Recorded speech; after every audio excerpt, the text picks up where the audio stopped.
আমরা আলোচনা করব হ্রাস বৃদ্ধি, কিসে কমে কিসে বাড়ে, অল্প কয়েকটা কথা, খুব সব একেবারে ব্যাপক না, অল্প কয়েকটা কথা। প্রদাহে উত্তাপ প্রয়োগে শরীর কমে যায়, উপশম পায়। সোরা উপশম পায় কিভাবে? উত্তাপ প্রয়োগে। গ্রীষ্মকালে সোরা উপশম হয় ক্রন্দনে, আহারের পর চাপা দেওয়া চর্মরোগে বহিঃপ্রকাশ যদি করতে পারেন আপনি দিয়ে, তাইলে তার মানসিক সব লক্ষণগুলোই উপশম হয়, সে ভালো অনুভব করে। সাইকোটিক নড়াচড়া পছন্দ করে বা এবং তাতে তার যন্ত্রণা লাঘব হয়। শুষ্ক আবহাওয়া তার ভালো লাগে। চাপা দেওয়া স্রাব পুনরায় ফিরে আসে। সিভিলিটিক মায়াজামের বিষয়টা একটু আলাদা। অতি উত্তাপ বা অতি ঠান্ডা সে অসহ্য, তার কাছে খুবই অসহ্য। পুজ নিঃসরণ, পুরাতন ক্ষত উন্মুক্ত যদি হয়, উন্মুক্ত মানে খুলে যায় আর কি, ক্ষতটা চারদিকে ছড়ায়া যায়, ঠান্ডা প্রয়োগ শীতকালে তার উপশম দেখা দেয় বা কমে যায়। শরীর সিফিলিসের প্রভাব যেদিকে থাকে টিউবারকুলার তার উপরে নির্ভর করে উপশমটা হয়, সেদিকে নির্ভরশীল। বৃদ্ধিটা হয় কিভাবে? দিন রাত যে কোনো সময় বৃদ্ধি হয় সোরা, দিন রাতের যে কোনো সময় বৃদ্ধি, আহারের পরে বৃদ্ধি, শীতকালে বৃদ্ধি, সোরা খুব খেয়াল করবেন। দিনের বেলা বৃদ্ধি, দিনের বেলা বৃদ্ধি সাইকোটিক। বিশেষ করে বেলা ৩টার সময় যদি বৃদ্ধি হয় তো ওইটাও সাইকোটিক। ভোর ৩টা থেকে বিকাল ৩টা পর্যন্ত থুজার বৃদ্ধি আছে, এটা সাইকোটিক ঔষধ। ভোর ৩টা থেকে শুরু হয়। পেটের পাকস্থলীর উপরে চাপ দিয়ে শরীরে তার বৃদ্ধি হয়, চাপে তার বৃদ্ধি হয়। ঝড় বৃষ্টির সময় ও ঋতু পরিবর্তনে মাংস খেলে তার বৃদ্ধি হয়। এগুলো খুব মনে করে রাখা। হ্রাস বৃদ্ধিটা অন্তত পক্ষে অবশ্যই মনে করে রাখতে হবে। হ্রাস বৃদ্ধির উপরে প্রত্যেকটা ওষুধের হ্রাস বৃদ্ধির উপরে ওষুধ সিলেকশন নির্ভর করে দেয়। আমরা ম্যাটেরিয়া মেডিকা যখন আলোচনা করব তখন এই বিষয়গুলো আলোচনা করব। সূর্য, আর একটা জিনিস মনে রাখেন, সূর্য উদয় থেকে সূর্য অস্ত পর্যন্ত বৃদ্ধি হইল দিনের ভাগে, এই বৃদ্ধিটা হলো সাইকোটিকের। আর সূর্য অস্ত থেকে সূর্য উদয় পর্যন্ত বৃদ্ধি হলো সিভিলিটিক, রাতে বৃদ্ধি। সব সিভিলিটিক ঔষধের প্রায় দেখবেন রাতে রাতে বৃদ্ধি, রাতে বৃদ্ধি এটা পাবেন আপনি। সূর্যাস্ত থেকে সূর্যোদয় পর্যন্ত রাতে। বিছানার উত্তাপে বাড়ে, যেমন মার্কসল বিছানায় শুইলে তার চুলকানি বাড়ে, অনেক ক্ষতি হয়, সিভিলি নামেও বৃদ্ধি আছে। বিছানার উত্তাপে, গরমে ঘাম হইল এবং গ্রীষ্মকালে গরমে তার বৃদ্ধি আছে। এই যে রাতে টিউবারকুলার যদি হয়, রাতে তার বৃদ্ধি আছে। শরীর আর সিভিলিসের বিশেষ করে যদি সিভিলিসের প্রভাবের উপর এগুলা নির্ভরশীল। টিউবারকুলারে নির্ভর করে শরীরের সাথে সাইকোটিক এবং মায়াজামিক সিভিলিটিকের মিশ্রণের উপরে নির্ভর করবে যে হ্রাস বৃদ্ধিটা, যেটার পাল্লা ভারী হবে সেইটাই বৃদ্ধি হবে। আসলে এই মায়াজামটা পড়ে আমাদের লাভটা, মায়াজামের ধারণাটা পেলে আমাদের লাভটা কি? মায়াজামের মূল এতদিন যে আলোচনা হলো, এতে আমরা একটা জিনিস এখানে জানতে পারি, মায়াজামের একটা কুফল আছে। এই মায়াজামগুলার কারণে শরীর মায়াজাম যদি যথাসময়ে চিকিৎসা না হয় এবং চাপা পড়ে, তাইলে উন্মাদ এবং সংসার বৈরাগী ভাব তার মধ্যে বিরাজমান করে। এটা হলো কুফল। এই শরীর মায়াজাম যদি চাপা করে, অন্য শুধু শরীর মায়াজাম যদি চাপা পড়ে, তার ভিতরে পাগলামি উন্মাদ হয়ে যেতে পারে। এই উন্মাদ রোগীর আমি চিকিৎসা করেছি। এরা উন্মাদ হলে নিজেকে রাজা মনে করে, হ্যাঁ, যত ফালতু চিন্তা আছে সব, অর্থাৎ সোরার যতগুলা মানসিক লক্ষণ আছে সব তার মধ্যে রাইজ করে।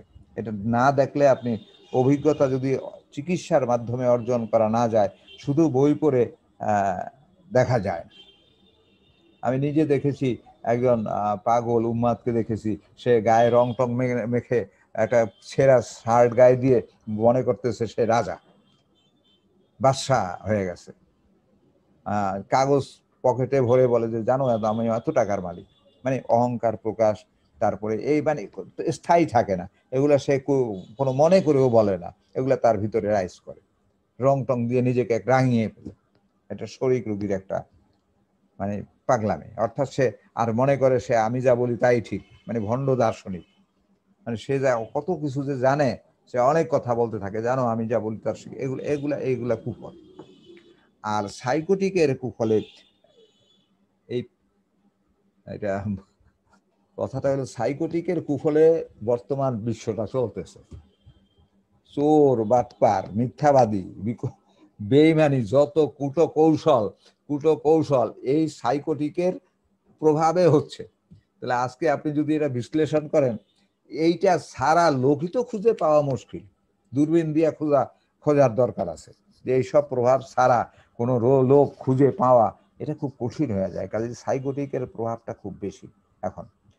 সাইকোটিকের সাথে সিভিলিটিকের প্রভাবও কম না।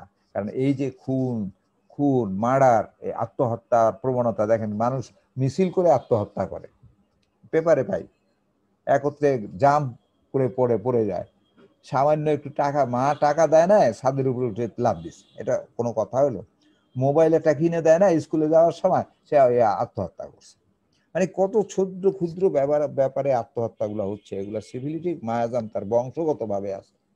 আপনি খোঁজ নিয়ে দেখেন, আপনি তাদের যদি চরিত্র বিশ্লেষণ করেন, দেখেন এই খুনি যারা, তারা ম্যাক্সিমাম সিভিলিটিক মায়াজাম, এবং আত্মহত্যা করে তাও সিভিলিটিক মায়াজাম। অকর্মণ্য, এরা বেশি কাজও করতে চায় না, কিন্তু ফায়দা লুটতে চায় বেশি, অসৎ প্রকৃতির, এবং নির্বোধ বলা যায় এদেরকে, এরা একেবারেই নির্বোধ।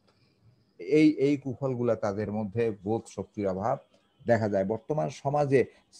আপনি দেখবেন সাইকোটিক ভালো করে যদি অধ্যয়ন করা হয় আর সিভিলিটিক যদি ভালো করে অধ্যয়ন করেন, দেখবেন আমাদের সমাজটা সিভিলিটিক আর সাইকোটিকে মানে সম্পূর্ণভাবে পরিপূর্ণ। আমরা সবাই যেন এই মায়াজামের মধ্যে বিরাজ করতেছি, কিলবিল করতেছি। আমরা কতগুলা পোকা এই মায়াজামের সমুদ্রের মধ্যে কিলবিল করতেছি, এখান থেকে উত্তরণের যেন কোনো উপায় নাই, এরকম একটা ভাব। টিউবারকুলার হলো, এটার কুফলে সাধারণত নেশাগ্রস্ততা বেশি দেখা দেয়। কারণ মনে করে যে আমার চিন্তা থেকে ভুলে থাকলে ওই নেশা করলেই আমার সব দুঃখ, যেটাতে ক্ষতি সেই কাজটাই সে করবে। যৌন বিপদগামিতার কত খারাপ রূপ হতে পারে। এবার পেপার পত্রিকায় আপনারা দেখছেন যে মৃত লাশ উঠে তারপরও যৌন ক্রিয়া করতে মানে অবস্থায় চলে যায় গিয়া। এবং এটার মধ্যেও আত্মহত্যা আছে, টিউবারকুলার লক্ষণের মধ্যেও আত্মহত্যা আছে। অর্থাৎ মানুষ নিজেকে ধ্বংস করার যত প্রবৃত্তি, সেটা টিউবারকুলার।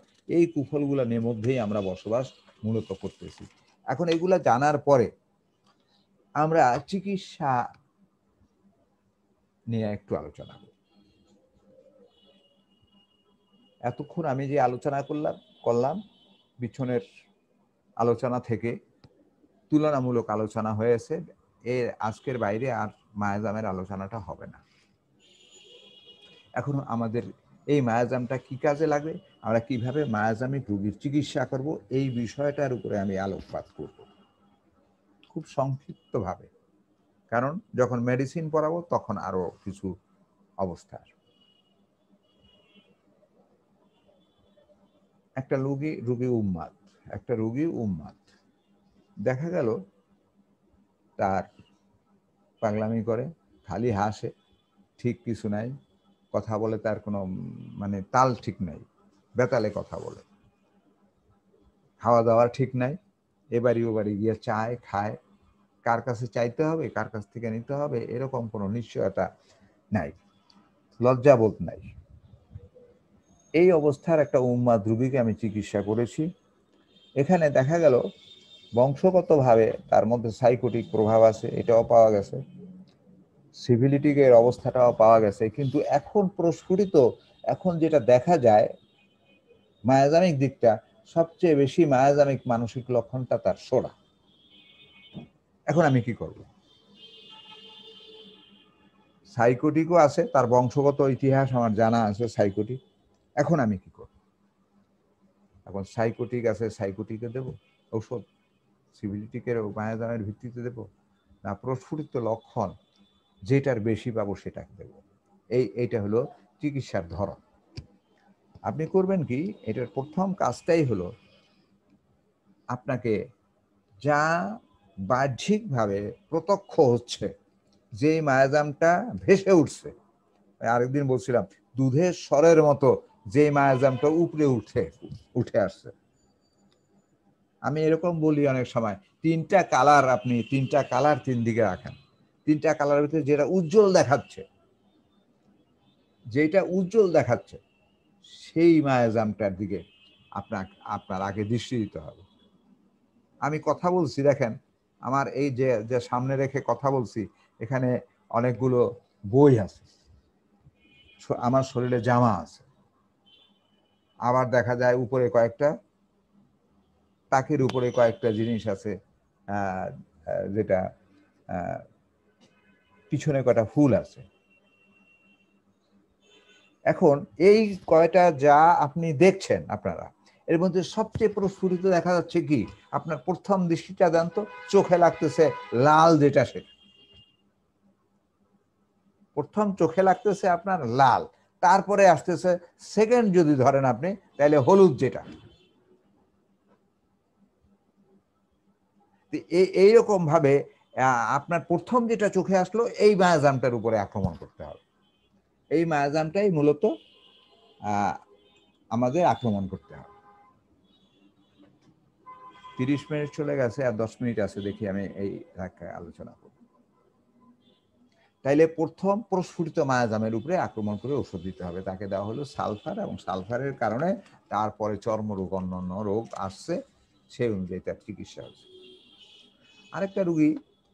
আরেকটা রুগী তার চুলকানিও আছে, তার চুলকানি আছে, তার ভিতরে আঁচিল আছে, আঁচিলও দেখা যায়, বেশ আঁচিল, চুলকানিও আছে, তার চুলকানিতে জ্বালা যন্ত্রণা করে, মানে একটু মানসিক লক্ষণের ভিতরে কিছু শারীরিক লক্ষণ আছে, গোসল অপছন্দ করে, এগুলো আছে। কিন্তু তার জননঙ্গে ঘা আছে, অর্থাৎ প্রকার এটা খুব জ্বালা যন্ত্রণা আছে, এবং লিঙ্গমুণ্ডে, এইমাত্র বললাম যে লিঙ্গমুণ্ডের চারিদিকে ঘা আছে। এই রোগীটারও আমি চিকিৎসা করেছি। আপনি আশ্চর্য হয়ে যাবেন, 70 বছর বয়স, ভদ্রলোক, হিন্দু, অবিবাহিত, সে একজন ডাক্তার, আমি এলাকার নাম বলবো না, সে একজন ডাক্তার আমার কাছে নিয়ে আসছে। তার জননঙ্গে আমাকে মানে বললো যে আপনি স্যার দেখে আমাকে ওষুধ দেন। আমি দেখলাম, সাধু পুরুষ, কিন্তু সে খুব সাধু পুরুষ, 70 বছর বয়স। বলে আমার তো এরকম হওয়ার কথা না, কেন হইলো? তার লিঙ্গটা দেখাতে গেলে দেখা গেল যে তার লিঙ্গর মুন্ডের চারিদিকে নিচের যে একেবারে চামড়াটা সরাই আছে দেখাইছে, তাতে দেখা গেল যে একেবারে পানি, মানে আঠালো চারিদিকে, খুলতে কষ্ট হয়, তার জ্বালা যন্ত্রণা করতেছে, খুলতে কষ্ট হয়। সবকিছু জেনে দেখলাম যে সিফিলিটিক মায়াজাম, তার অন্য যত থাক, সে দার্শনিক ভাব আছে, তার ভিতরে সোরা আছে, সাইকোটিক আছে, কথা বলতে গেলে সে একটু পেঁচিয়ে গুছিয়ে কথা বলে, এটাও পাওয়া গেল। কিন্তু সিফিলিটিক মায়াজামটা প্রকাশ্য ভাবে ফুটে উঠছে, এই যন্ত্রণায় সে ভুগতেছে, আমার চিকিৎসা করতে হবে সিফিলিটিক মায়াজাম দিয়ে। এবং আমি সেইটা দিয়ে চিকিৎসা করলাম, সিফিলিটিক মায়াজামের মেডিসিন দিয়ে চিকিৎসা করলাম। 7-8 মাসের সময় লাগছে, আল্লাহর রহমত তার একেবারে সম্পূর্ণটা ভালো হয়েছে, শেষ পর্যন্ত ছিলই না বলা যায়। তারপরে তাকে আমি বলছি যে আপনি, আপনাদের ধর্মে তো সুন্নত করা নাই, কিন্তু আপনাকে ওই আরেকজন ডাক্তারও তাকে পরামর্শ করছে, আমি বলছি যে আপনি সুন্নত কাজটা করে আনেন। এইভাবে করে উদাহরণ দেওয়া যায়, সাইকোটিকের উদাহরণ, যে এটা প্রকাশ্য সেটা। তাইলে আমরা এখান থেকে ফল পাইতে আমরা করব কি, মায়াজামগুলা যদি জানি, তাহলে কোন মায়াজামটা ভেসে উঠছে, সব তিনও মায়াজামই কিন্তু শরীরের মধ্যে আছে। যেই মায়াজামটা বেশি যন্ত্রণাদায়ক, বেশি প্রকাশ্য, সেই মায়াজামটাই সাধারণত, সেই মায়াজাম দিয়েই, মায়াজামের ওষুধ লক্ষণ সাদৃশ্যে, লক্ষণের বাইরে না। মায়াজামের ওষুধ আছে, যে সোরা মায়াজামের সরিনাম সালফার, আর্সেনিককে কেউ কেউ বলে, কোষ্টিকামকে কেউ কেউ বলে, কিন্তু এটা রাজা হলো এই দুটা। সাইকোটিক মায়াজামকে যদি আমরা ধরি, স্থুজা তো আছেই, নেট্টাম, সালফ আছে, অন্য ঔষধ, ম্যাডোরিনাম তো ধরবেন আপনি অবশ্যই, এরা হলো মেইন। এরপরে অন্য মায়াজামিক সাইকোটিক, আর্সেনিকের মধ্যেও সাইকোটিক প্রভাব আছে, লাইকোর মধ্যেও আছে। এগুলা তো বিভিন্ন, এটা মাত্রা কোনটার কত আছে, এটা ম্যাটেরিয়া মেডিকা পড়লে আপনি বের করে পারতেন। সিফিলিটিকের ওষুধের মধ্যে সরিনামের মধ্যে সিফিলিটিক ভাব আছে, দুর্গন্ধ আছে এটার মধ্যে। তবে সিফিলিটিকের রাজা যেটা হলো সেটা হলো সিফিলিনাম। সিনাবেরিস, মার্সল, হ্যানিম্যান মার্সলকেই প্রাধান্য দিয়েছেন। তাহলে এইভাবে করে টিউবারকুলার ওষুধের মধ্যে টিউবারকুলিনাম আর অন্য আছে, ব্যাসিলিনাম, বভিনাম। এই যে বিভিন্ন ঔষধের মায়াজামিক একটা রূপ দেওয়া আছে যেগুলোর মধ্যে এই মায়াজামের প্রভাব বেশি, এর অর্থ এই দাঁড়ায় না যে এই মায়াজামের রুগী হলেই এই মায়াজামের এই ওষুধগুলা দিতে হবে, বিষয়টা না। লক্ষণ সাদৃশ যেখানে বেশি হবে সেইটা হবে আপনার মেডিসিন, এর বাইরে না, মেডিসিনটা বাইরে আসবে না। আজকের আলোচনা এখানেই আমি শেষ করতে চাই। সকলকে ধন্যবাদ। আপনারা সুস্থ থাকুন, ভালো থাকুন, এবং পরবর্তী ক্লাসে সবাই যথা সময় অবশ্যই আসবেন, এই আশা ব্যক্ত করে আমি আমার আলোচনা এখানে সমাপ্তি ঘোষণা করছি। ধন্যবাদ আপনাদের সবাইকে।